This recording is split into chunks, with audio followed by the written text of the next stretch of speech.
Jad will kill me if I don't record this. All right, go. Perfect. Everybody smiling faces. Hi. Okay, hello everyone. Hi. It is so nice to see you all. Thank you so much for our Sunnyside Chat panelists today. So Jennifer, Richey, everyone give a little wave. Yes, hello, hello. And then Brent Choi. Yes, hello, hello. Thank you both for being here. I know I am very excited to hear from you both. And I know the gifts are also very excited. So because we have a set amount of time for this, we're going to go straight into introductions. So what led you into your current position? So introduce yourself, introduce what you're doing within the field, and also would you have imagined you being in this same position 10 years ago? Who wants to go first? Jennifer, of course. Hi, everyone. Thank you so much for having me. This is really a fun forum, and granted, I haven't talked to this many faces in a very long time, so it's delightful to see all of you and to work with Kenny Thacker and Anthony and Jad and be on this panel. So I'm really thrilled to that you're spending time with us and to be a part of it. A little bit about me. I started my career in advertising and marketing at MTV Networks at Viacom in their entertainment group. So I worked on the publishing side of advertising for Comedy Central, Spike, CMT, and TV Land, and really got my start in digital at ComedyCentral.com when digital was brand spanking new. And then I transitioned after MTV and Sundance to acrylics in the 60s. This is her as the first black Hello. Ernst, could you mute yourself, please? Walking acrylics in the 70s. This is Flojo. She's the fastest woman. She was given like mad heat for her during the Olympics. Even though could everyone please mute their phones? I think that you can actually control their muting if you want to mute everyone else besides the presenters. Yeah, I'm trying to find them. Sorry. Serena Williams is constantly getting articles written about her nails. This one happened this year. But when Kim Kardashian does it a couple years ago, she's like taking. Here we go. Done. Sorry. Perfect. Thank you so much. Trying to find a way to make that funny, but it was. Okay. We're getting zoomed off. Oh, okay. I wasn't being that interesting, let's be honest. No, you're very interesting. We're fully invested. Continue. No worries. So I started, you asked what led me to starting the Cause Marketing Summit or Cause Marketing NYC, a company I began about 6 years ago, was actually out of a little bit of desperation and creativity. At the time, I was working for Public Health Solutions. I had been in the nonprofit world since 2010 and had experienced my first sort of major government budget slash during the Obama administration. So we were working on a government grant, a $5 million or 5-year multi-million-dollar government grant to help essentially use evidence-based strategies to help New Yorkers have access to healthier living options. So installing more play streets, bike lanes, reducing exposure to secondhand smoke, alleviating food deserts and things of that nature, kind of what I felt was really important stuff. And suddenly the funding was just taken out from under us.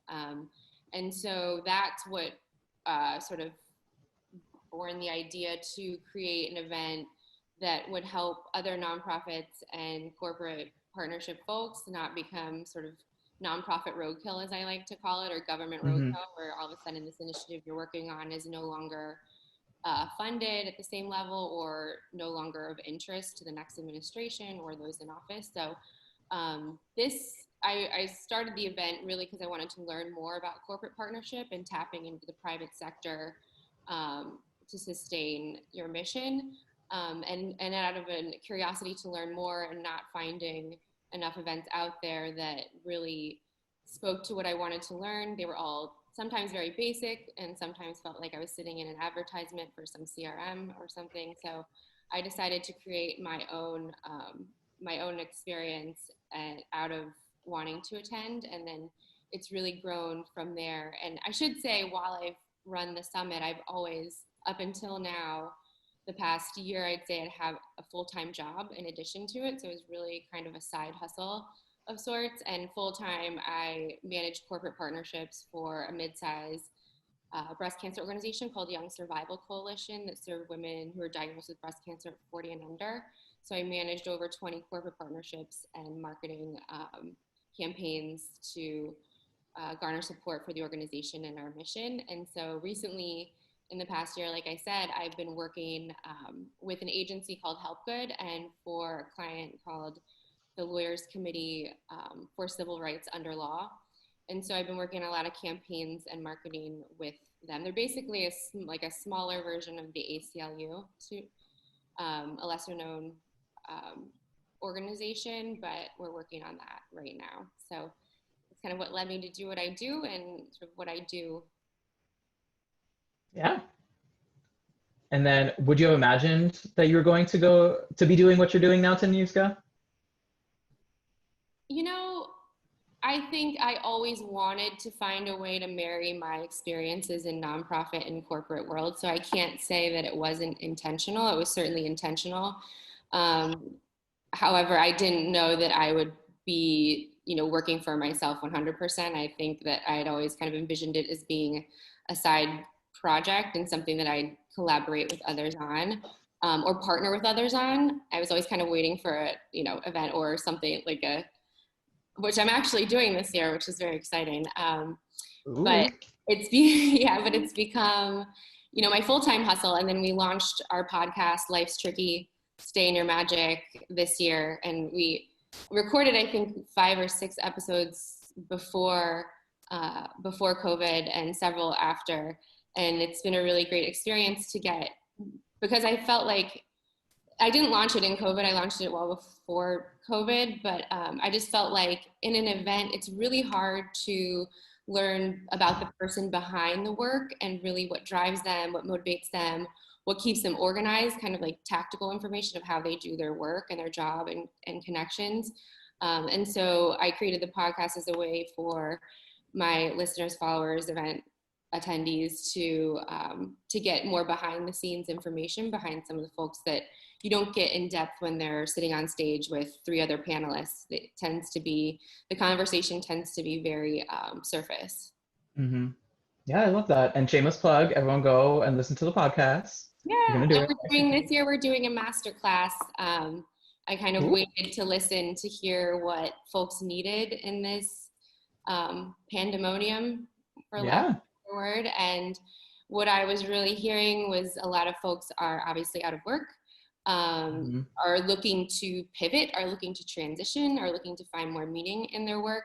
And so I decided I'm going to create the masterclass is like a 6-week, 1-day-a-week program where we'll have pre-recorded sessions. And then at the end of that, it'll culminate with a virtual 2-day, half-day summit on the 24th and the 26th of September. Because we got word from the governor that we're not permitted to have in-person, I think, non-religious events until spring of 2021. So we just moved our deposit and booked the date for 2021, June 17th, Manny Cantor Center. So okay, we stay adaptable. All right. Yeah, got it. I'm also a new mom. I have twin 2-year-old identical boys. That's fun. Yeah, so that's fun. So it's been I forget why I mentioned that. Because you're proud of it. I'm proud of it, but also I better understand in a way that I could never understand before having children, what parents are struggling with and what they need, and not having childcare for 6 weeks it's madness. And so I just found that a lot of platforms were really pushing out so much content that they thought people needed, that they thought they were going to solve all your problems and here's what you should do to respond in a pandemic. It's like, no one actually knows what to do. Stop pretending like you do. So I did a lot of listening and trying to understand what people need and try to meet them where they are. So networking opportunities, connections, and really meaningful conversations and support, especially around sort of keeping your sanity in check and keeping your job during this time is what I found to be what people wanted to hear and see more of. So that's what I've chosen to focus on. Yeah, absolutely love that. Thank you so much for sharing that, Jennifer. I'm going to be now passing the same question off to Brent. So what led you into your current position? And then would you have imagined you were being in this position 10 years prior? Yes, it was, I would say the current position I'm in now, which is leading DDB Canada. I have a dual role, which is CEO and CCO. I think, it's oddly, I always did imagine I'd be in a role like this a long time ago. What I didn't imagine was the role I had before this, which was a bit different. And that's when I actually met Kenny.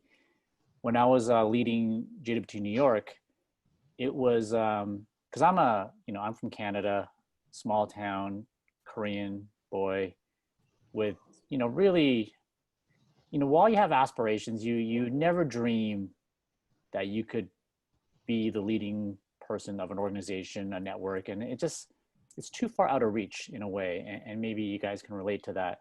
So when I was working in Toronto at JWT in Canada, we had a great run and we're doing great work. And then the global CEO just came up to Toronto to meet me and said, I want you to come run New York.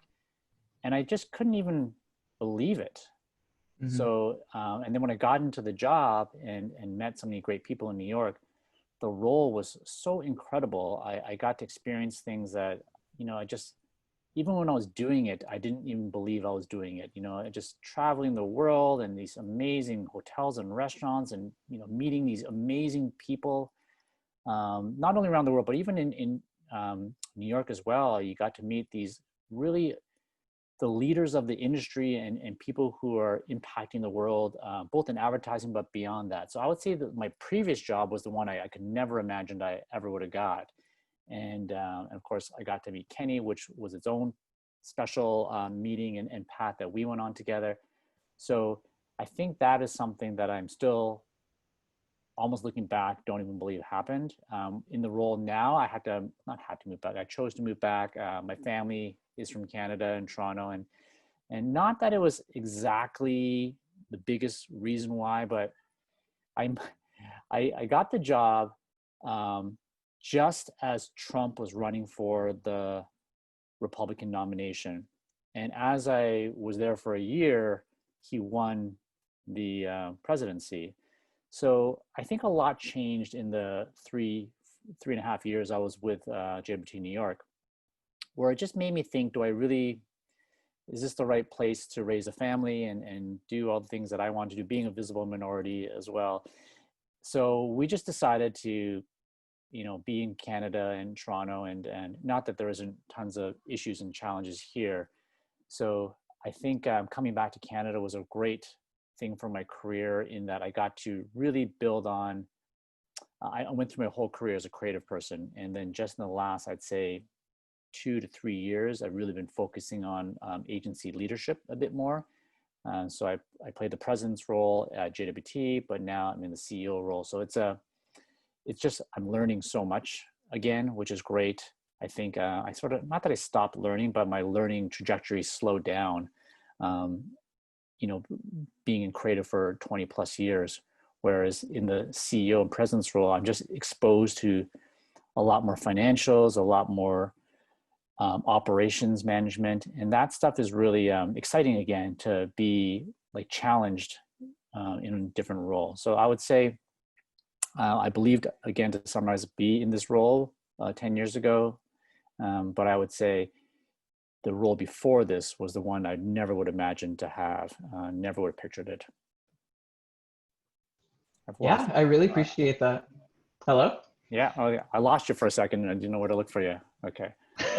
I'm right over here. Oh, yeah. My internet is being unstable. I apologize. I'm trying to dial in by phone. Can you please send that to me? So yes, thank you so much for sharing that, and especially how you were saying, oh, I didn't expect the position you were in prior, because I think that put a different spin on it. I also wanted to ask you another question along these lines, where it's, how has your company adapted to the current climate of COVID-19, and then also racial injustice as well, within the US and also Canada? Yeah. Can you give your perspective on that, Brent? Yeah, for sure. I mean, I'm part of the global executive team, so I'm on the calls from Asia to Europe to South America and the US. So I'm aware of all the COVID challenges that are happening, and, you know, keeping track, you know, I think Asia is, you know, 6 to 10 weeks ahead of us from where they are. So we're constantly talking to the leaders in Asia on what they're doing and what they're learning. It's big. I mean, some of our offices have like airline accounts or hotel chains or big restaurant accounts that have had massive reductions in you know, revenue coming into them, which affects their spend, which affects their agency, which affects our staffing and resourcing. So it's been hugely impactful to us as a network and as a holding company, I'm sure, with Omnicom as well. So yeah, it means a lot of cuts, and a lot of people and all the executive team had to take pay cuts as well. We had to discuss things like furloughs versus layoffs versus holding on to some people even though they weren't earning, you know, revenue. Really tough conversations that we had to have. And, you know, it's very fluid because there's a lot of government subsidies that you have to like work into your budgeting to figure out, can we keep these people or not? Is the government subsidy going to take effect? Will we apply and be approved of the subsidy? The client right now has X dollars accounted for, but are they going to pull back next week? Like, these are all things that we're constantly adapting to, and we don't know the answer. We don't know if it's going to get worse or better. So you have to make some calls and hope for the best, try to be honest with people, because, you know, we're not trying to be, I think sometimes you're trying to protect the bottom line, and you know, obviously we're a company and you have to do that, but we're trying to be very honest with people and saying, we just don't know. And there's no, like, these clients, like if you had an airline, you know, you just lost, which is a big spender, and you lost all that revenue. It's traumatic and dramatic and huge for the agency to lose that revenue. As it slid into the racial injustice conversation, it put a lot of pressure on things, because obviously it's a hugely important conversation to have. At the same time, we're in such financial challenge. So it's the two coming together at the same time. Not to mention COVID, where everyone's working at home. So while we're trying to have important conversations on Zoom calls, while we're looking at our numbers, while everyone's asking you to do more from the diversity angle, like donate or create initiatives or get speakers to come in or different workshops, and then none of those are free.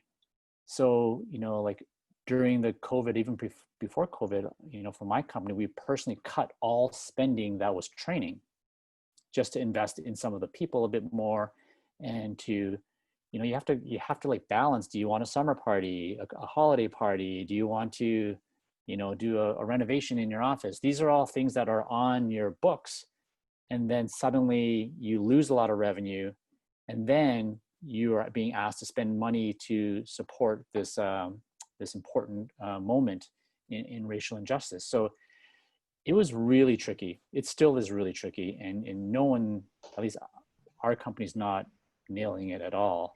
What we are doing is having great conversations that we never had. We're bringing people into the conversation that we really never spoke to before. It was primarily an executive conversation that we had. Now we have an advisory team from across Canada of many diverse backgrounds, not just race, but, you know, from LGBT to accessibility to different things like that. So a lot of new voices have come in, because it's the thing that I would say is a real challenge for me as a leader is anything we do is to be under a microscope. And as you watch what happens when people try to do something good, if it's not done, even though intention is good, if it's not done the right way, there'll be so much backlash. So we can't be on our front foot in a way. We're proposing things internally, and then a lot of people like shoot it down. So you're constantly like, well, can we try this? And there's always something wrong with the effort unless we donate a lot of money and everyone volunteers, and that's difficult to do. So it's a constant battle. We're always trying to find the right way to do the right thing, which is important to make sure that we are doing that. But at the same time, you're trying to manage your business as well. And not that the two are separate, but it's man, it's a hard discussion, and I look forward to hearing from all of you on what things that you see are things that we should be doing better. One of the failures for sure, I was just talking to Kenny about, is the diversity numbers are not good, but the executive diversity numbers are terrible. So how do we change that?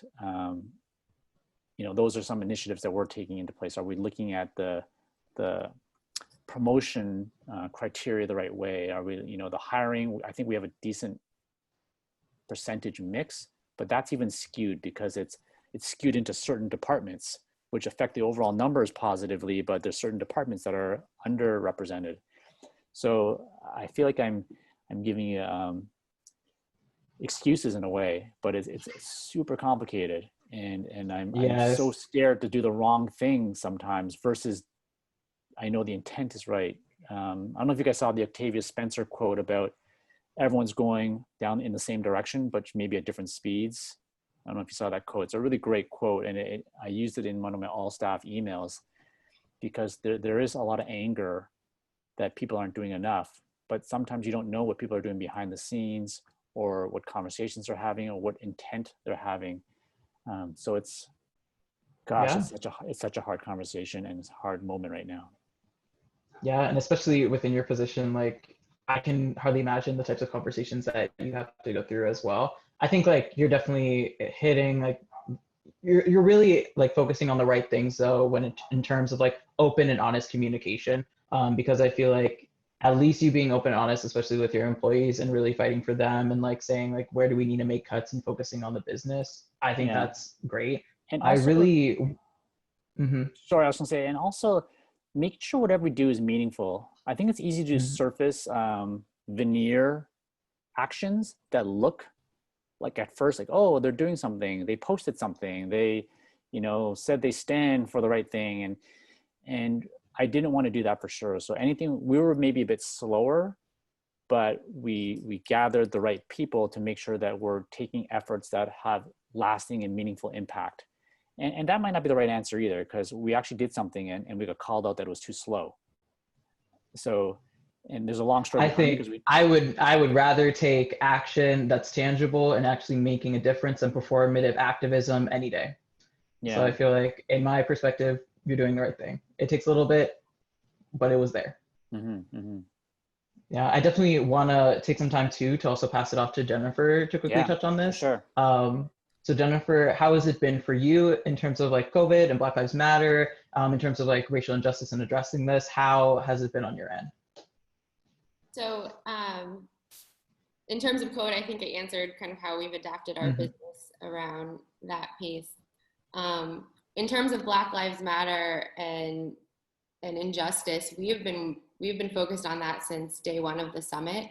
I was really lucky to have an advisor, mentor, former boss who took one look at my very first agenda and said, you don't have enough diversity on this event. You need to really think about it. And so from literally that day forward, I didn't think about every event has been seen with that lens. And so, to that end, we moved from, having the event, we had it once at JWT, to a nonprofit called the Manny Cantor Center, who serves a really diverse population in the East Village. So I try to support organizations who embrace diversity. The first day I saw the venue, it was their regular lunch time, and they have a senior lunch every day when they're not having events, and it was a room full of both Jewish people, largely Jewish people, and Chinese people, so the East Village, elderly population, and they were eating kosher Chinese food, and the Chinese, a lot of the seniors sang in their Hebrew, sang a choir and in Hebrew, and I just thought, like, only in New York, not only in New York, but only in a special place where you can find something like that. And so it's been really built into our agenda since the very beginning. I think I had Kenny interviewing the ACLU 3 years ago about this and how they changed their approach, changed their branding, changed their focus and mission to address specific areas. And so I've always been highlighting it. This past year, we had our summit on Juneteenth. I can't say that I planned that. It just happened that was the date that we chose. And then in doing research and putting together my opening remarks, realizing how special of a day that it is. And we had it's not funny, but we had an agency called Oberland, who you may or may not be familiar with, present on their campaign called Nothing Changes If We Don't. And it's really a campaign around agencies reflecting on how they perpetuate bias in the media vis-a-vis their communications, their videos, and what they do. And so it really got at the core of nothing is going to change. Inequity is not going to move if we keep portraying inequity in our messaging. And so I had a few attendees who just didn't see the connection between cause marketing and that piece. And it was enlightening to me, because to me, that is always at the base of what you're doing in terms of smart communications, developing your values from day one.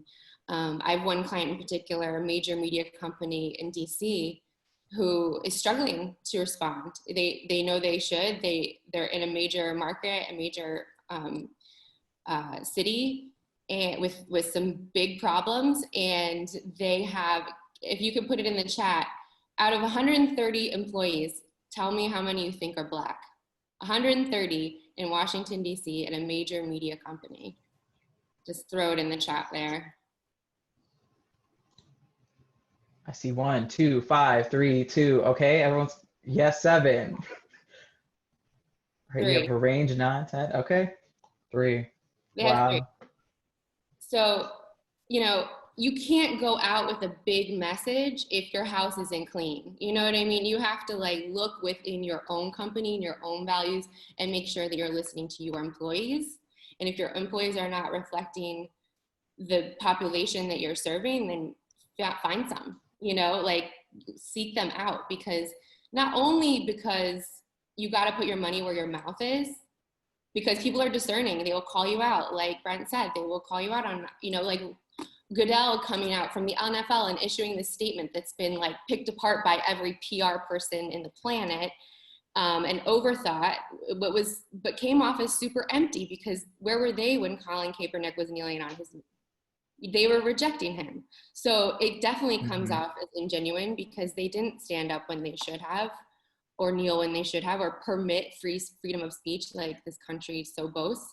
So I think the problem lies in if you don't focus on those things from the beginning and from the jump, or figure out how to solve those issues in your own house. You can't go out saying you support, because you don't, and it's inauthentic. And so I think that's something that we've been seeing. For example, with Patagonia, who doesn't want to work for Patagonia? It's great to be Patagonia. Wouldn't everyone want to be the Patagonias of the world? Not everyone can do that, granted.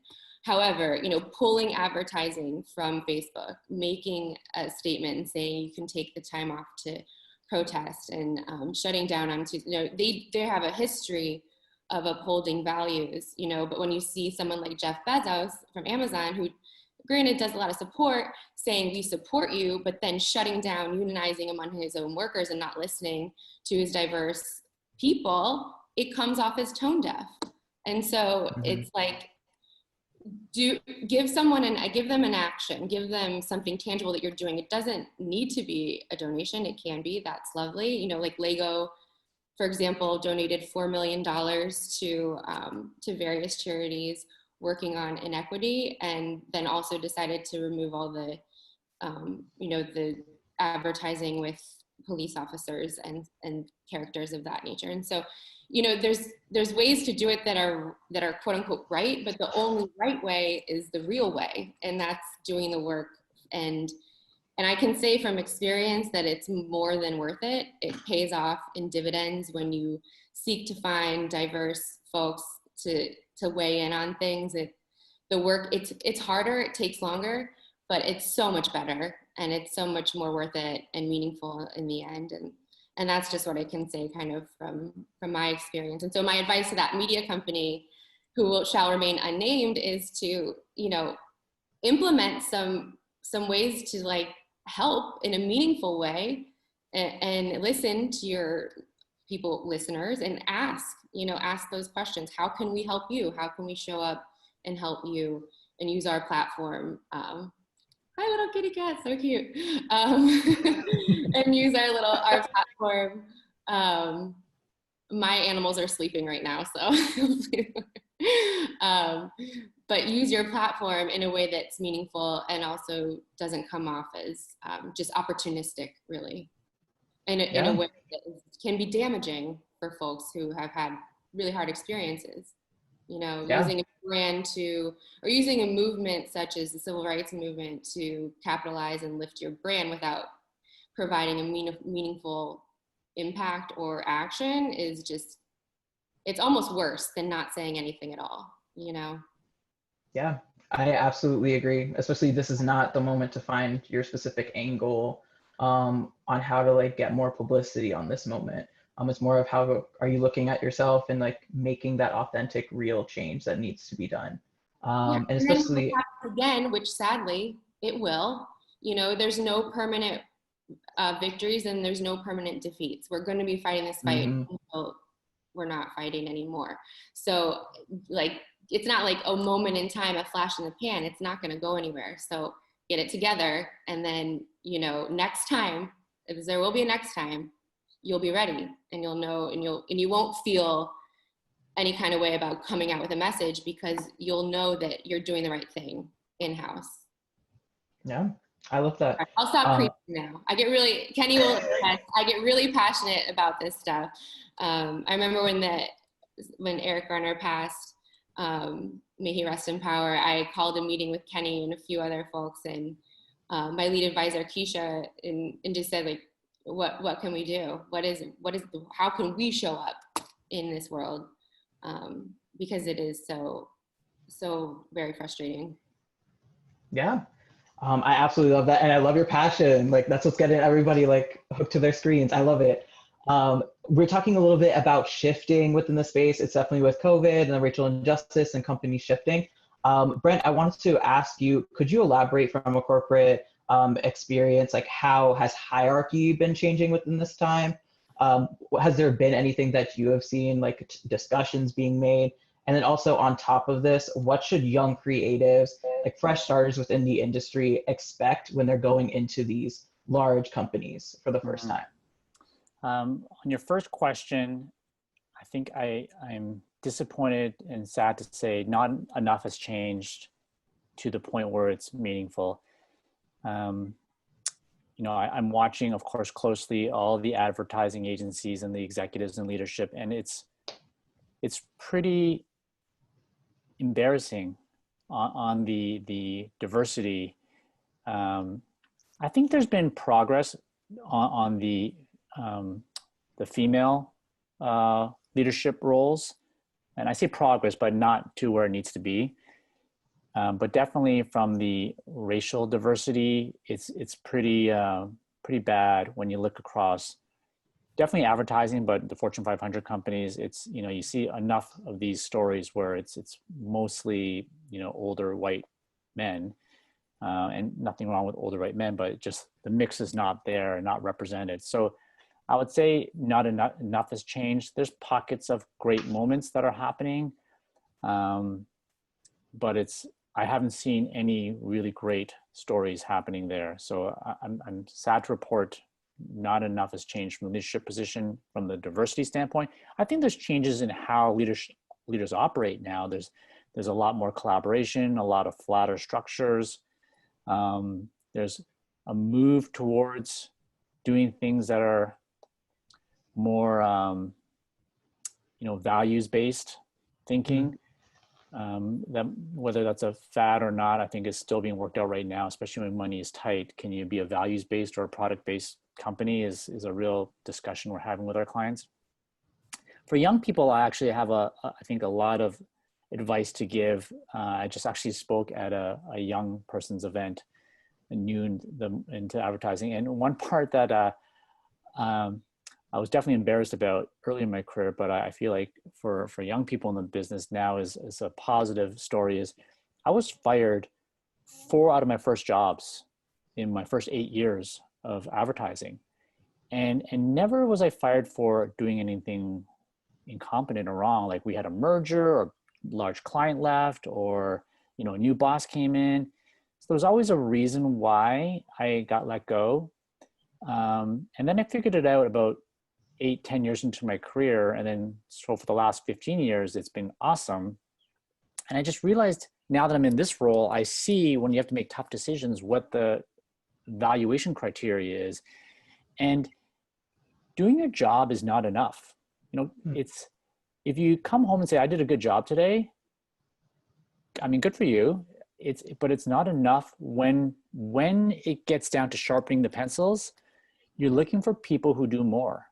And I know it's a lot to ask of people to do more because there's so much pressure, and I think your generation, not to generalize too much, you know, thinks about work-life balance and different things like that and side hustles. But as our businesses are under so much pressure, finding great people that continue to add value are the people you need to keep. So I would recommend for a lot of you to raise your hand constantly for things, to get exposure to the senior people, so people know your face and your name, B, to learn from them, because often in those pitch type moments or big event type moments, you're going to be in the meeting rooms. You might be, you know, a bug on the wall, but you're going to hear the leaders of your organization talking about the strategy or the thinking. And I think it's a great learning experience as well. And you can also maybe find a great mentor and seeing someone like, oh, under pressure, they're great, or under pressure, I don't want to be like that because they scream at people, or whatever it is. I think there's, you know, always getting yourself exposed to new things and new people, but raising your hand and doing more than your job is, I didn't do that early in my career and I paid the price for it, but I would not change it for the world because it taught me so much. I'll call failures at the beginning of my career really taught me, I don't mean this to be trying to get a compliment, but I don't believe I'm actually very good at my job as a creative.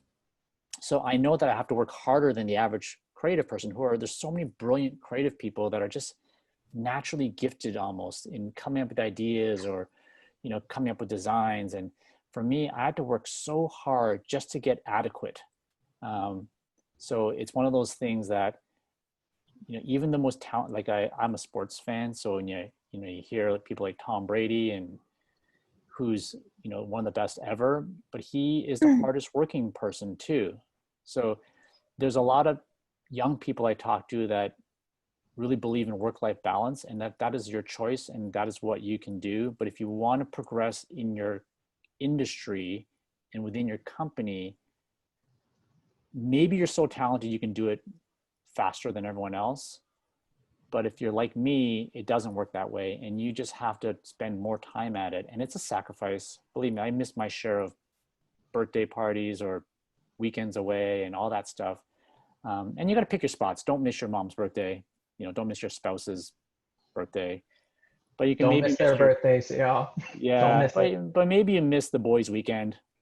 You know, maybe you miss the night out once in a while, or you miss a volleyball game that you're in a league once in a while. But you gotta pick your priorities. And then again, this is if you want to progress in your business, you kind of got to go for it. There's no like half-ass way to success. And I know people sometimes hate hearing that, like work smarter, not harder, and all those different comments out there, but I just haven't seen it. I'm sure they're out there, but the more people I speak to, when I look at success stories, you always hear how hard they worked and how much they dedicated to it. And it's a really tough choice to make, but if you are going to make it, the reward's there on the other side. Yeah. And earlier this week, I had gotten advice from someone that kind of leans on that same sentiment, where they were saying, your life is like a runway.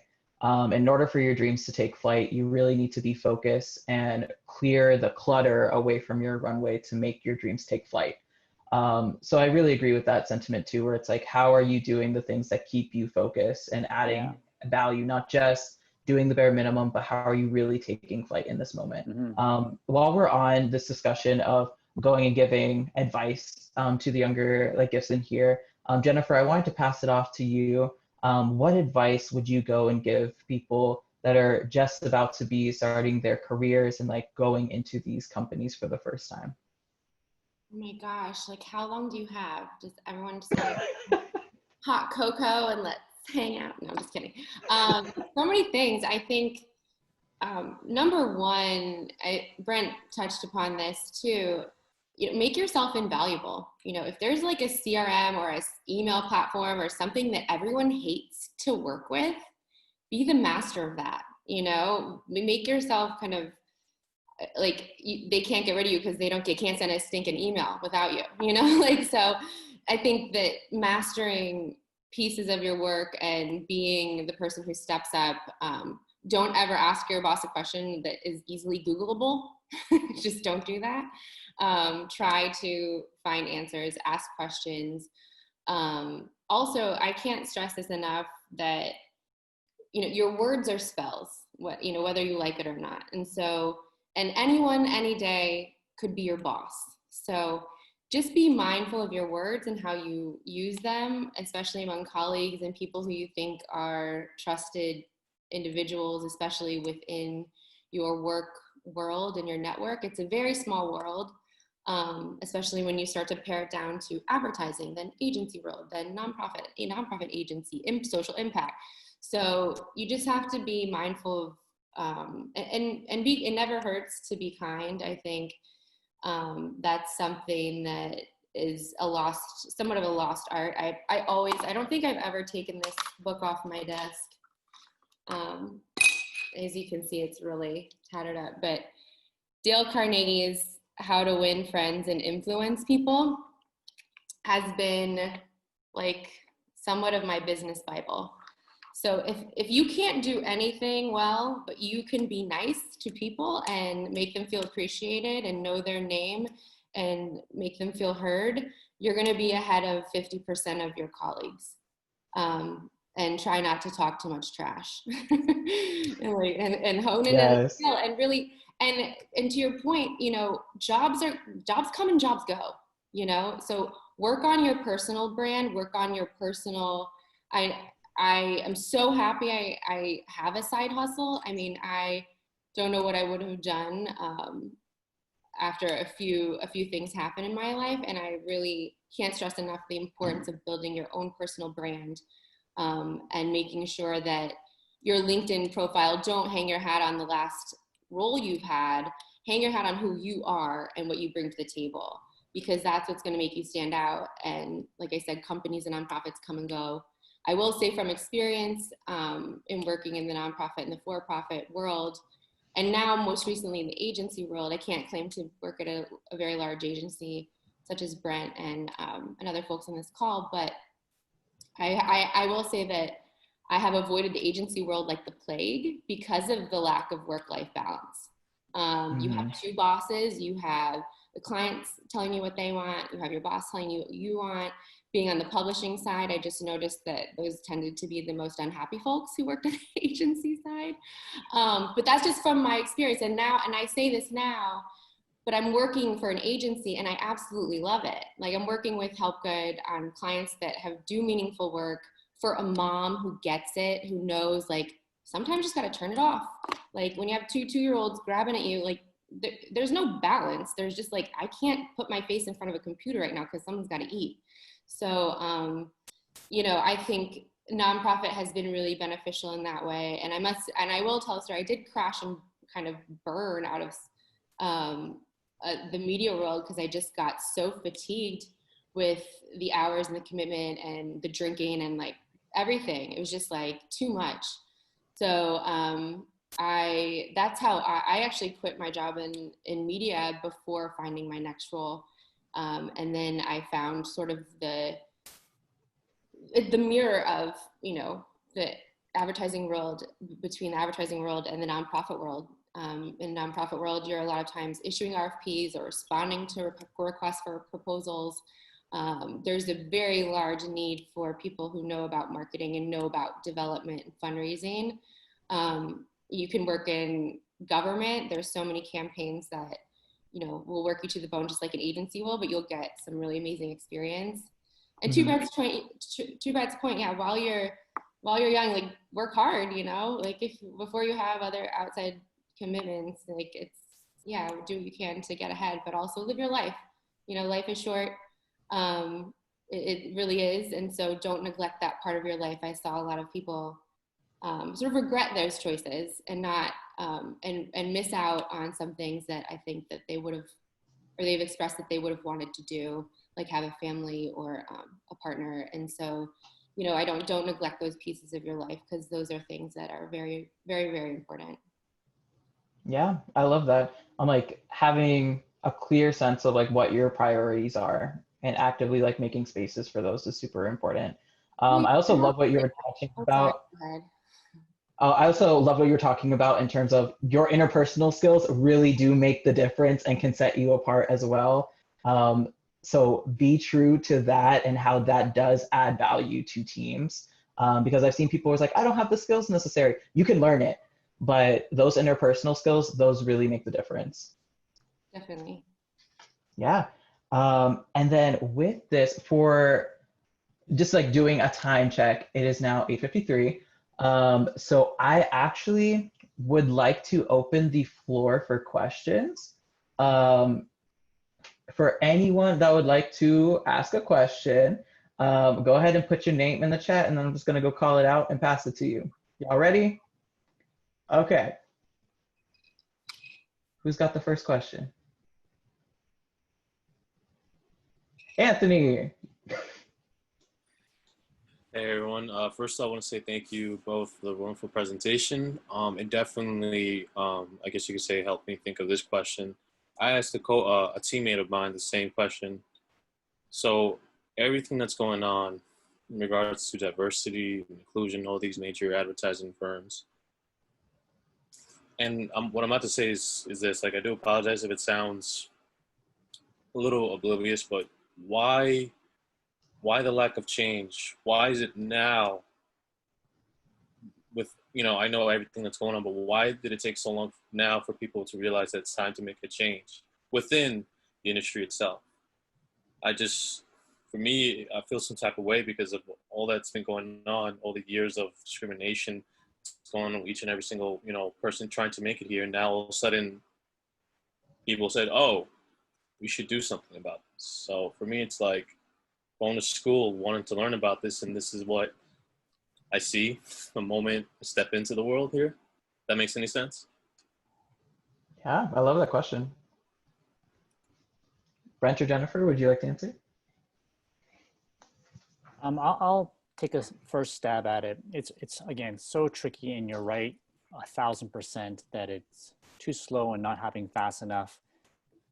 I did talk to someone recently about these social efforts that society is taking on, not to downplay any group, but you know, we went through, I think, a pretty, it's almost like what's the thing that's capturing everyone's emotion at the moment, and that seems to be what something or triggers it, and then it happens. I think LGBT was a big movement in the early 2000s, and there was a lot of push to pride, and those changes happened. And then the Me Too movement, you know, with a lot of triggering effects happened, and that was a big moment that the industry took hold of. And now, in combination with a few perfect storm things, it's racial injustice that's getting its well overdue time to change.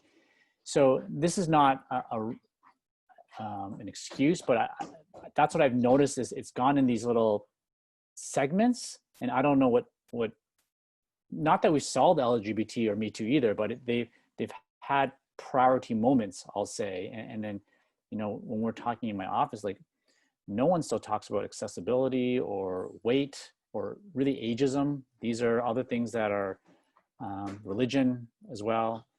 So, you know, and I was actually on a call for this North American Marketing Association for Asians, because no one talks about Asians at all. And it was something that this one marketer champion said, you know, Asians are the unspoken minority group that doesn't really raise their hand to cause trouble, and yet there's still injustice against them as well. So again, no excuse on why it's happening, but I'm just sort of explaining what I think I've seen is something just seems to trigger something, and then everyone just takes action against it. And I think COVID and the filming of these things have heightened the movement for racial injustice right now, but it's no excuse why it shouldn't have happened before. Absolutely. So again, I don't have an answer why it's taken so long, though. Yeah. Yeah. Jennifer, would you also like to chime in? It's taken so long because no one wants to give up power. And what we're doing is there's a major power shift going on. You have to take away power. You can't, someone's not just going to give it away. And so what we're seeing is a lot of movements based around a power dynamic shift and a deeper understanding of equity and some of the social determinants of health and of wellness that we didn't see before. I mean, a lot of times you turn on the news and it feels like you're watching like this sordid Black Mirror episode and you just want to turn it off because you feel sick. But you can't because it's in your face and it's there. And I think why these movements are getting so much attention now is that they have all the attention.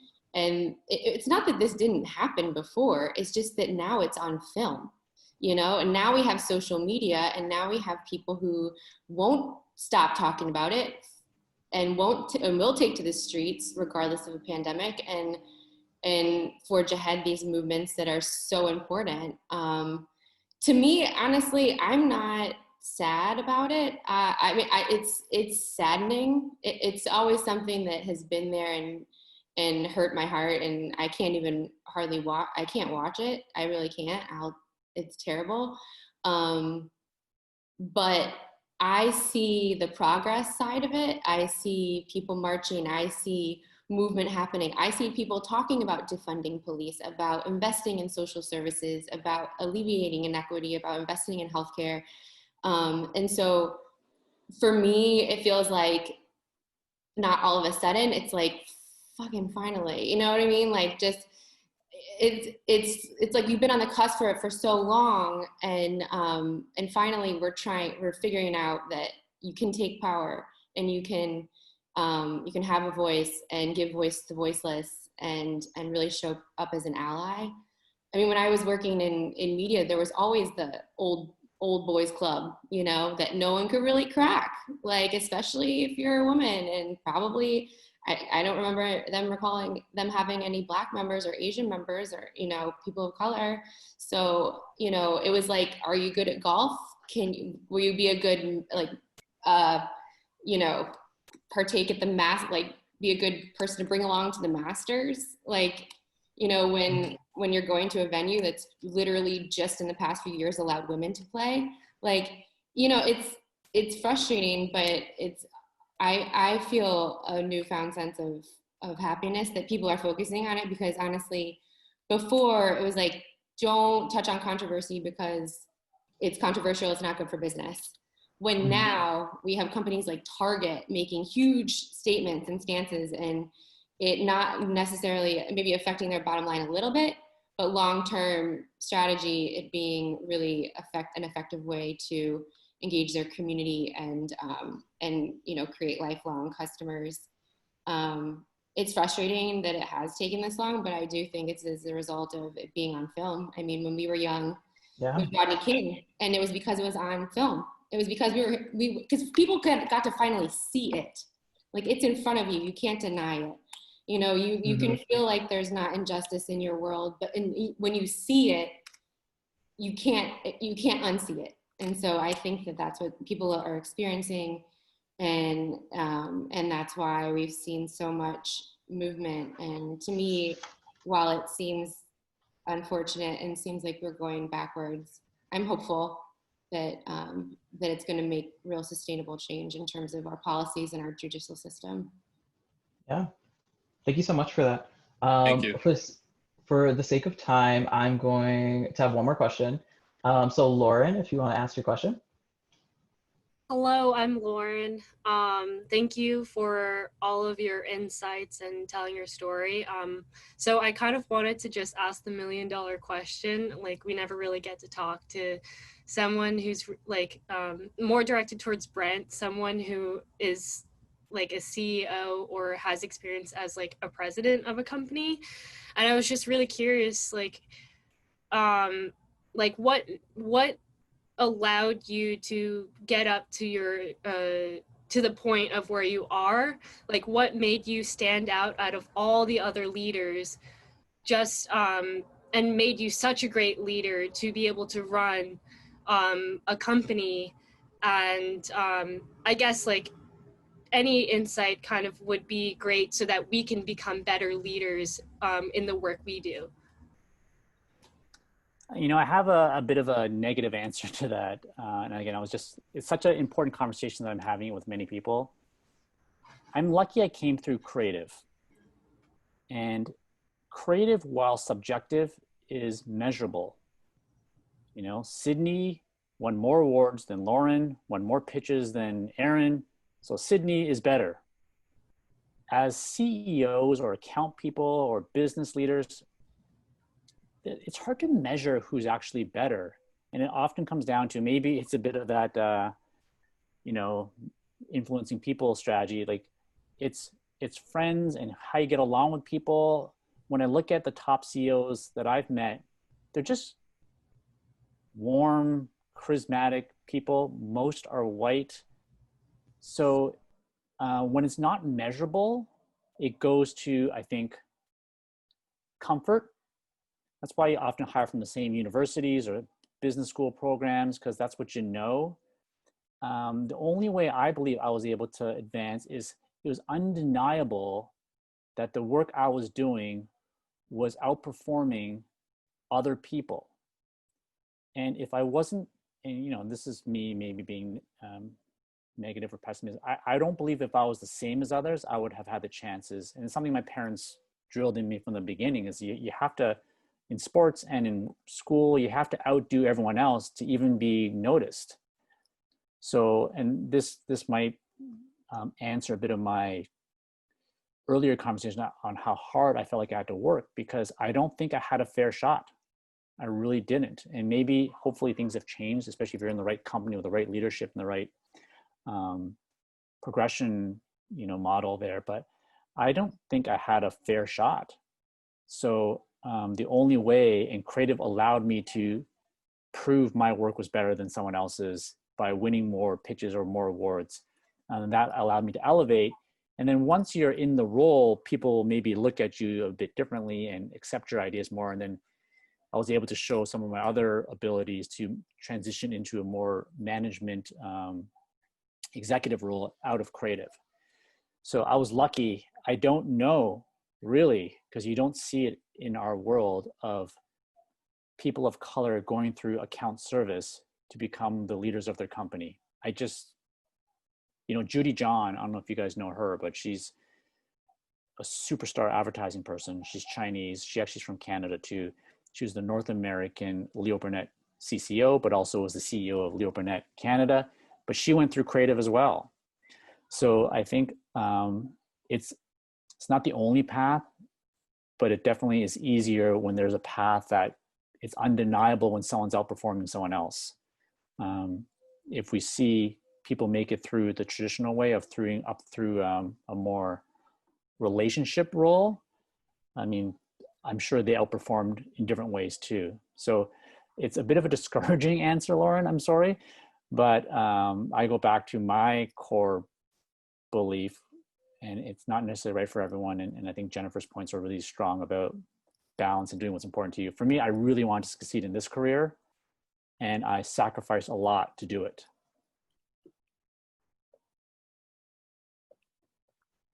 Thank you. I was going to joke and say I didn't care that much about the media world. I just didn't care. Yeah, I mean, it's fair. I'm joking. Yeah, it's totally fair though. No, yeah. I think those are all really good points. One thing I want to say is it's just, sometimes it's not fair. It's not fair. Your people are going to get put ahead that don't deserve it.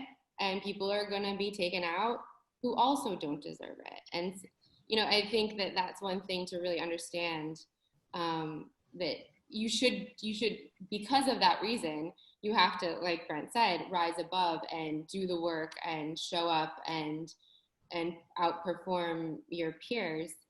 But I also know that in speaking with a lot of folks who have worked with high-level CEOs around their culture, improving their internal culture, by and large, CEOs want to hire for willingness and positivity. Those are two traits that a lot of bosses look for and are really hard to find. And it's really hard to identify if people possess those traits in an interview. And so if you are willing and you are positive and you're proactive, I think those are ways that you will stand and rise above. And I will say, from someone who I do know in the big agency world who makes $500,000 a year, you know, I spoke to him and he took one look and we were talking about, you know, how much we had each made in a year, so on and so forth. That was in the very beginning of my nonprofit career, which it is possible to make a good wage in nonprofit, just for the on record. You can't get away from the people that make jokes about you not making any money, but you know, you can make money in it. But he said to me, he said, Jen, do you think you're smarter than I am? Or do you think that I'm smarter than you? Because he made so much money, right? He said, well, do you think that I'm smarter than you? And I know him personally, and he's an idiot. He's a complete idiot, okay? Like, he's not, okay, I'm being mean. He's not an idiot, but like, he's certainly not smarter than me, okay? So don't think that like your paycheck is a reflection of how smart you are. It isn't. It can just sometimes be that you knew the right person, you were in the right place, you said the right thing, you know, like, you never know. And so I think that that's one thing to remember, is that life is not fair. It never has been. And the only thing you can do is show up, be positive, and be willing to work. And those are the things that you can control, what you can control, and try not to take things, you know, too personally when they don't go your way. But I think that's one important thing to remember, is that the people that you're glorifying who are at the top probably maybe aren't smarter than you. Maybe they have a lot more experience potentially, but you know, it's not a perfect, there's no perfect recipe, is what I mean to say. Yeah, I love that. I love how honest you both are. And especially and I wanted to like pose this question to Brent too, where it's like, when you were growing up and in the space that as a young professional now, did you have people already that you could look up to within those same spaces that looked like you? No, not at all. I remember going to this one big event in advertising, and there was like maybe 200 people there, and it was a special event is about digital. The Digital is Coming event. Oh, you guys are probably laughing at how old that sounds. And I remember feeling pretty privileged to be there, because I was sort of intermediate, and I thought, oh, I'm at this event that seems like it's a high profile event. And there was 0 visible minorities there, like 150 people, and I was the only one. And when I look around the industry, there's nobody. And part of me gives the industry a break. And this is sometimes I look on both sides of it. And I was trying to assess, why is there no visible minorities here? And I thought one of the reasons, and this, you know, it's not necessarily correct, is, you know, this is back in the early 90s, which is a long time ago for probably a lot of you guys. I would say not, speaking about East Indian or East Asian and Asian groups, didn't go into advertising. It just wasn't where your parents were so influential in my generation. They told you to be an engineer or a doctor or, you know, something like a lawyer, dentist, whatever. So you had to be a total outlier to get into advertising. So for me, I think I was more one of the first people there. So as an intermediate, I was one of the first people even in the industry. So then I gave the industry a break and didn't like think everyone was a racist. But as times have changed now, and you know, 20 years later, you're seeing a lot more fill the ranks, but it seems to stop at a senior-ish level before it gets to executive level. And that's something I'm really thinking about, how to solve that part of it, because you don't see it anywhere. Yeah. And I especially like pose that question to you of were there other people, because I wanted to also center that as well. Because especially a lot of you all are thinking, oh, but they just said like it's so hard to do it. But I'm also want to stress that even Brent in the position that he is in now, when he was younger, there was no other people. And I can assure you, the only is very lonely. So definitely if you are actively trying to go and do for it, things sometimes might not be fair, as Jennifer had said, but really still push for it, because they can't ignore it now. But yeah, I got the green light if Brent and Jennifer are okay to entertain one more question. Are y'all okay with that? Yeah. Yeah, Okay. I thought to 10, so I yeah, exactly. Perfect. Questions. I miss the people. It's so beautiful. Yeah. So beautiful. The people are here. So Olga, if you would like to ask your question. I do. Thank you so much. My question will be to the Jennifer, actually. We are working right now with the team on a nonprofit client. And my question will be how to make the most for the client. Maybe have you examples from your experience when you have almost no budget or little budget. What was the craziest ideas you had? What can I ask? Which nonprofit? So what are do they have a specific goal they're trying to reach? Is it mainly? They do have specific goal. Yeah, they are working with the children, teens specifically, which have obesity, but they help them to like exercise, to doctors help them to realize like how to eat healthy. So it's kind of changing the culture even within the family. And we are trying to bring spotlight to this particular organization and to this subject that it's okay, they have home, they have community, you know, and trying to engage the community more even, because usually this families from a low income family, single household, you know, working moms, 2-3 jobs. Yeah. Mm-hmm. So when are you in New York? Or is it in New York City? Yep. So one of my jobs right after media was working for the Neighborhood WIC program.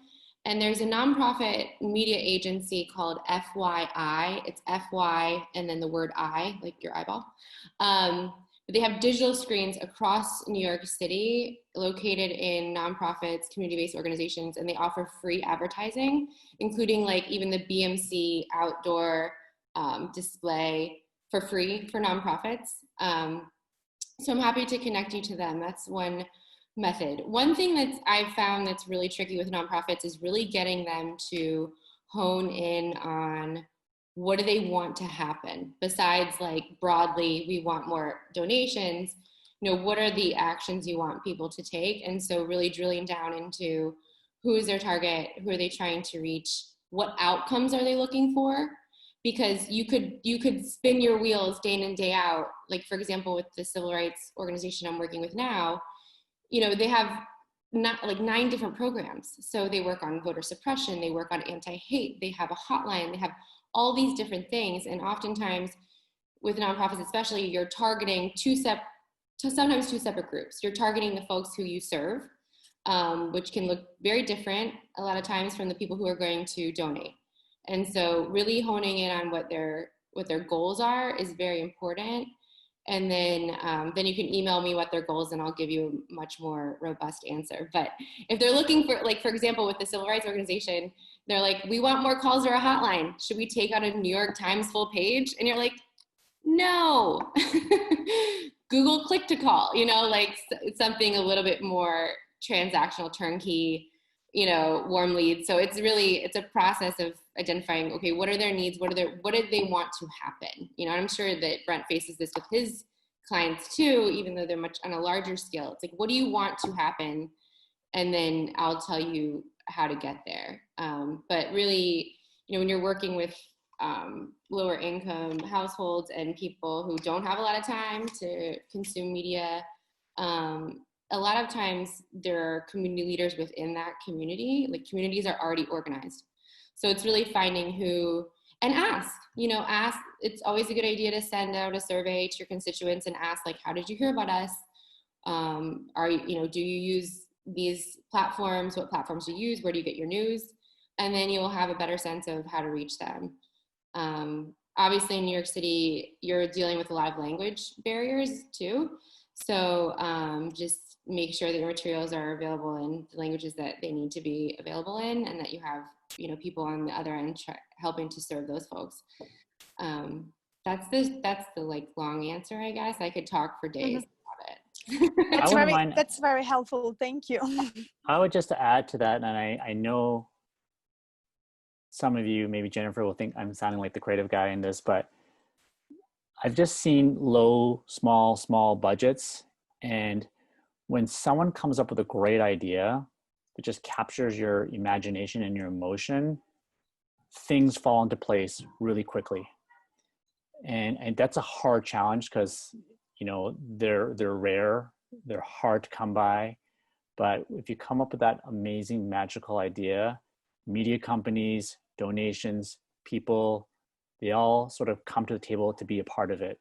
And again, there's no science behind it other than you just know when you see it, or at least it's my job to know when I see it. And I think the advertising industry has many case studies of success when there was no money, but an awesome idea. And often you have to push your, whether it's a for-profit or non-for-profit, push the idea to be on the edge of comfort. Because if it's in the comfort zone, it's not going to spark the emotion and reaction that you need it to. And even if it's a negative reaction, if it's on both sides to create more discussion and debate, that could still, as long as your company or your constituents are okay with that debate discussion, but it creates the conversation, it can also spark, just more awareness and then hopefully more of the end result that Jennifer spoke of. Got it. Thank you. All right. Everyone, throw up a little hand clap for Brent and Jennifer. Amazing people. I know a lot of you probably remember the first Sunnyside Chat when we had Jack and Mo, and I went on that when there was a question that Jad asked about the Black Lives Matter work that I did a little helping, but I didn't do all of it. Mo did definitely a lot of the work at the team. Well, just a FYI kind of historical fact, it was Brent, who was our chief creative officer at the time, who was behind the entire Black Lives Matter work that we did back in 2017. So when I say with my very bad language that these motherfuckers are behind the scale, they are. I mean, Brent was pushing us on this mission for this Black Lives Matter work 3 years ago. And I know I always tell all of you, it's how you show up, right? I say that like when I'm talking to you all the time. Well, Brent and Jennifer are two people that showed up for me. I'm trying not to get emotional here, but they showed up for me. So everything that you all see that I give to you all on a weekly basis, it's because of these two. I mean, Brent was the first one to even listen to my idea of creating these type of experiences for young people in college and high school. He let me get to the last page and said, hell yeah, let's do this. Jennifer has put me on stages all around New York to speak my truth, to interview different organizations and companies and put them to the test the way you guys know I put people to the test, and be honest, and I run them through the ringer, but Jennifer has put me on those stages. So you want to talk about showing up? These two people have shown up for me in ways that I can't even really even express on this call without getting a little emotional. But it's about your circle at the end of the day and keeping those positive people in your circle. And Brent is my brother, Jennifer is my sister, and like I wouldn't trade them in for $1 million budget or $1 billion budget. Well, maybe the $1 billion budget so we can get done. I wouldn't want y'all join you on the yacht. But these are people that show up. Everyone that I've tried to bring around all of you throughout these Sunnyside chats are people that show up, and they've shown up for me a million times. But when they call and say, Kenny, I need you for something, I'm like, when and where? I will move my calendar around, because now I have a freaking calendar. And I'll just try to make it happen. But yes, give them claps, finger snaps, all that stuff, because they are truly amazing people, just like all the Sunnyside Chat people. But it's an extra feeling when it's family on the line, because, you know, they believed when a lot of people didn't, and Brent knows. I didn't even meet Brent in New York. I met Brent in Miami. But we're not going to talk about that trip. That was a famous moment for us. Yes. Infamous, baby, not famous, infamous. But also, you know, but as Brent said, you know, when we're in these spaces, I mean, I think I was one of 2 Black people. He was the only Asian person there. Like, and there was like 70 people there. So it's like these spaces that we're trying to teach you guys how to navigate through. They're very complicated, and it takes a lot of know-how and advice and confidence to exist in these spaces. And once again, I'll tell you all again, it's how you show up. It's how you show up at the end of the day. So Anthony, take it away, and then I'll move all you teams into your breakouts for the rest of the night. And yeah, but thank you, Brent. Thank you, Jen. Love you. You know, if I could just say, you know, I'm sort of going to go back on my last thing about the idea. With Kenny, it wasn't. I truly just believed in him. I didn't care what he was presenting. I was buying it. and to Jennifer's book reference, because he was a great person. And I was at the, you got some award, I can't remember, that you got in the cafeteria room with your daughter and your mom came, Kenny, and you got that big award. That was the citation from the borough of Brooklyn and City of New York. Every interaction, Kenny is like class, passionate, giving, and when he presented this other idea to me, I was like, I honestly would have bought anything, because I believed in Kenny, and he's proven me right over and over again. So thank you. And I'm lucky to know you and to have you as a colleague and a confidant. And it does, you know, it took someone kind of pointing you out to me within your own agency to be like, listen, he is the one you got to watch. You know, he's the one to keep your eye on and to engage and to ask the tough questions, but in a very respectful way, of organizations like the ACLU. And that for that, I'm thankful. And it's been a great journey to know you and to be a part of your career. I'm also on the podcast. Yeah, I know. We need to record a couple of follow-up questions that I have for you. So okay. We'll publish that soon. But to your point about finding an ally within, I can't stress the importance of that enough. I know Dr. Lena Green, who's also an Awesome Possum Award winner. Kenny has also won the Awesome Possum Award, which is our special cause marketing summit that recognizes small yet amazing individuals who do social impact work. Now I don't know what I'm talking about. I'm usually asleep by now. But no, it's been magnificent working with you, and I'm thrilled to be a part of this. And if you're a part of Kenny's family. Oh, what I was going to say was that we interviewed Dr. Lena Green. She's now I remember, a practitioner, amazing woman who's done pioneering work around fatherhood in Harlem and in New York City. And she was interviewed by my colleague and my partner in the podcast, Keisha. And one thing, she's also an Awesome Possum Award winner. That's why I mentioned it. But she identified that there were no individuals like her in the health department doing the work that she was doing and getting the respect that she deserved.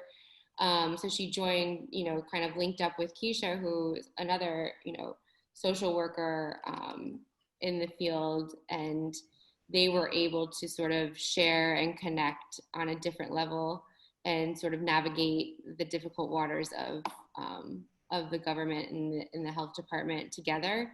So I encourage you to find your allies and find people who you respect and who are kind of can understand your struggle so that you're not alone in it, and that you can have someone to connect with and to grow with. Yeah, I absolutely love that. You both have been amazing. I loved the open and honest advice that you all brought to the table here. I love the love fest at the end. I'm such a feeler, so I was like, oh my Lord, I love this. So thank you all so much. I know a lot of people within the chat are wondering, how can they connect with you? Is it all right if after this they can connect with you on LinkedIn? Would that be all right? Yeah. Perfect. Please, please, please, this is to everyone. If you're connecting with them on LinkedIn, send a note so that way they know. But please do it. I know. You can just say Black Lives Matter. You can just put that in the note. The perfect note. Where you came from. I'm just kidding. Sorry. Perfect. But with that, thank you all so much. Another round of applause because yes. Thank you all. Thank you for your time. Okay. Bye, everyone. Bye. Right, thanks, Brent. Thanks, Jen. All right, gang, time to move y'all into y'all rooms. I'm just going to call out your name. You just say what client you're on, and I'm going to send you to it. Aaron. Live light, live right. Gotcha. Ashanti. Live light, live right. Alex Oates. City living New York. Gotcha. Alex Santiago. I'll pursue later. Alexa. See. Alexa F. Sorry. I think you're Raise. Are you Raise or Connect? Okay, I'll come back to Alexa. Alexis.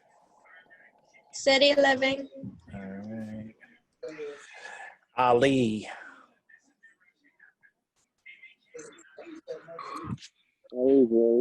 Ali, where are you at?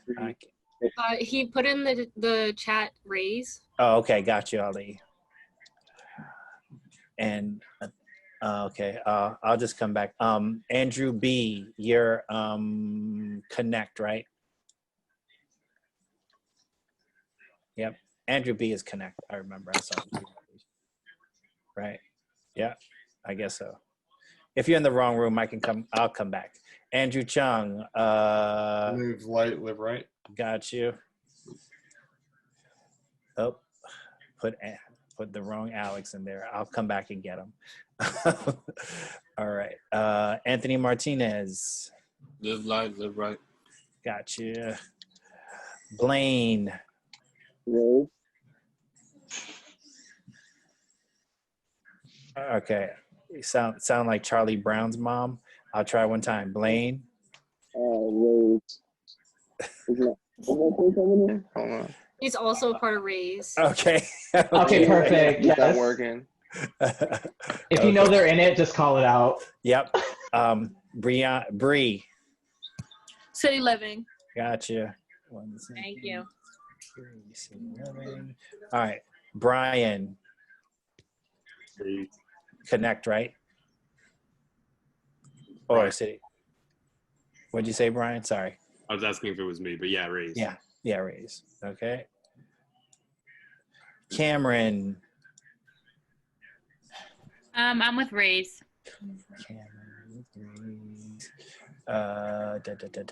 Elena. Live light. Okay. Emmanuel. City living. Emmanuel, city living. Okay. Ernest. City living. Gotcha. Gabriella. Live light, live right. Jamshed. City living. All right. Joe. Connect, right? Connect? Yes. Yep. Yes. Judy. Live light, live right. Julia. Connect. Connect. Okay. Katie. Connect. Kenneth. Raise. I know Kenneth is raised, right? Kenneth, Raise, right? Kenneth. Yeah, he's in Raise. Okay. All right. Kristen. Live Light. Got you. Kristina. City Living. Got you. Crystal. City Living. Yeah, City Living. Yep. Lauren. Raise. Lillian. Connect. Connect. Gotcha. Linda. Connect. Connect. Okay. Gotcha. Okay. Maria. Connect. Marissa. Live Light, Live Right. Yep. Yep. I remember some of these. Maya. Raise. Gotcha. Muhammad. Muhammad A. Raise. Connect. Connect. Gotcha. Makita. I know you're Connect. Yep. Okay. Nope. 1 second. Sorry, I don't want to put the wrong person in the wrong room.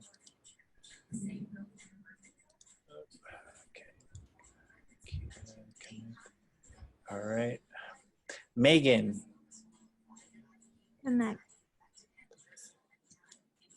Nicole. Olga, Live Light, Live Right. DJ. Live Light. Gotcha. Osvaldo. City Living. PFC. Connect, right? Paul. Yep. Rebecca, Raise or Connect? City Living. Oh, totally off. My bad, Rebecca. I'm good. Rich Nation, Raise. Sam, Connect. Yes, sir. Yep. I'm slowly getting it. Okay. Surjita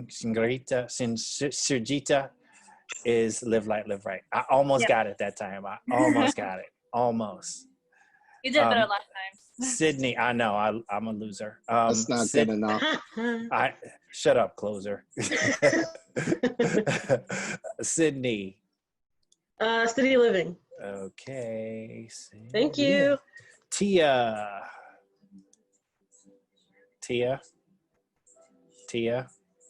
Going once. Bueller. Y'all too young to know about that. Tim. City Living, New York. Gotcha. Tanisha. Raise. Gotcha. Usra. City Living. Living for the city. Vanessa.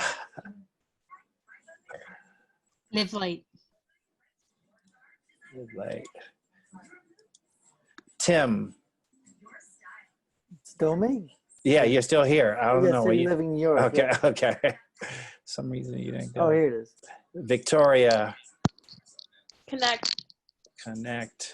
Connecting you. Yoon Lee. Race. Okay, Raise. Zach, Raise, right? Yes, I'm in Raise. All right. Now the people that didn't answer. Okay, I got Ali, Raise, right?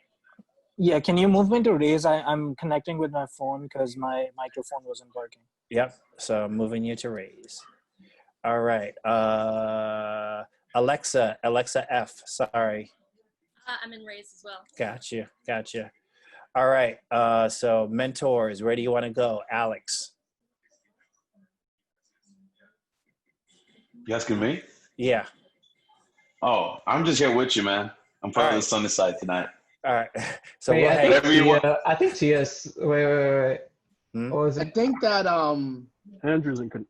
it's still some I like want to be moved Andrew over to is- Connect. he's in- Tia's in the wrong room. Yes. Yeah, could you send them to the right one? Where are you supposed to go, Tia? Yeah. Live Light, Live Right. Yes. Okay. And Andrew.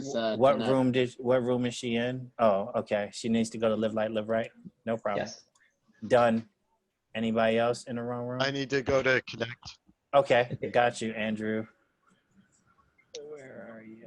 Where are you? Oh, there you go. We just finished. All right, cool.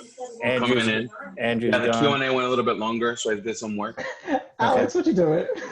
Ravi, where do you want to go first? Live Light, There you Live go. Right. Team A, B, C, or D? Ravi. Ravi. I'm willing to go to any one. Like I'll send you the first one first. Whoa, Robbie, when you shave, man? Oh, stop. I know. I don't even recognize him. Gary, where do you want to go first? You want to go with Ravi? Have a planner and a creative up in there? Gary? Okay. Closer, where do you want to go?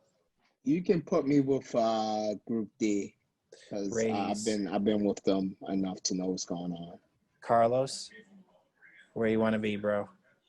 Brother Carlos? Bueller? I'm here. I'm here. Man, I mean, you know, put me with somebody. That's good.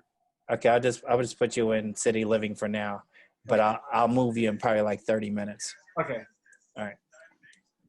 All right. Closer. You never told me where you want to go. Oh, yes, you was did. on, Mike? Oh, yeah. It's group. Put me with Group D. Raise. Yeah. All right. Peace. People. All right. Anthony, it's just me and you and Alex. Just checking one thing. I just want to make sure you can hear me. Is my sound working? Yeah, we can hear you. Okay, cool. So I'll jump into Raise shortly. I'm just here for you, man. Like, I'm just... Let me stop recording. We're being silly. All right, stop recording.